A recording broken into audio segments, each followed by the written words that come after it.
আমিতো মই জানাত 6 বজাত SIT-য়ে মোক সাক্ষাৎ কৰিব মোক প্ৰতিবেদনখন দিব 10 ছেপ্টেম্বৰ যেনেকৈ কৈছিলোঁ আজি 10 ছেপ্টেম্বৰ তদন্ত আজি সামৰণিও কৰিব মই সিনেমা কৰিবৰ কাৰণেতো খোজা নাই গতিকে ৰিপৰ্টটো পঢ়িব লাগিব আপোনালোকে সিনেমা এখনৰ অপেক্ষা কৰি আছে মই তেনেকুৱা সিনেমা কৰিব খোজা নাই ৰিপৰ্টটো দিব চৰকাৰে সূক্ষ্মভাৱে ৰিপৰ্টটো পঢ়িব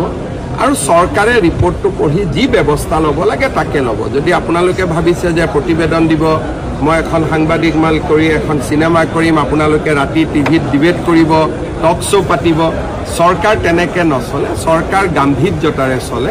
চৰকাৰ এটা প্ৰক্ৰিয়াৰ মাজেৰে চলে আৰু এইটো যিহেতু বহুত ডাঙৰ গোচৰ এটা আমি গোচৰটোত যাতে কোনো পৰ্যায়তে তাক আমি এটা আকাংক্ষিত লক্ষ্যলৈ লৈ যাব পাৰোঁ সেইকাৰণে আমি তাক প্ৰক্ৰিয়াৰ মাজেৰে আমি আগবাঢ়ি যাম ইয়াতে আমি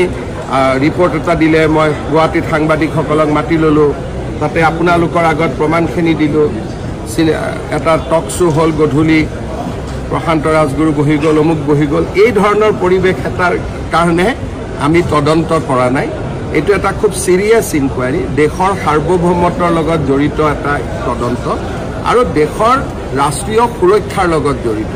গতিকে ৰিপৰ্টটো দিব 6 বজাত মই পঢ়িম তাৰ পিছত যি ব্যৱস্থা ৰিপৰ্টটো পঢ়াৰ পিছতহে মই গম পাম যে এই ৰিপৰ্টটোৰ ওপৰত কি ব্যৱস্থা ল'ব লাগে